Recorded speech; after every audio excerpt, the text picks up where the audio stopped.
Disney мен Pixar ұсынады. Енді еш уақытта жарысқа қатыспайсың. Мойында.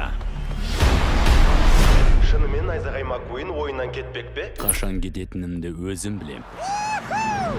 Осы жазда Дауылпаз Джексон келесі хай-тек жарысына қатысатын жас өкіл.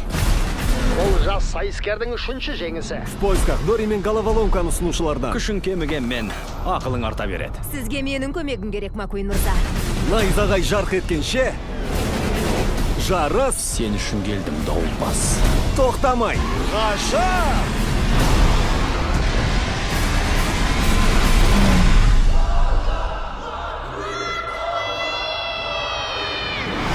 Көліктер 3. 15 маусымнан бастап кинотеатрларда.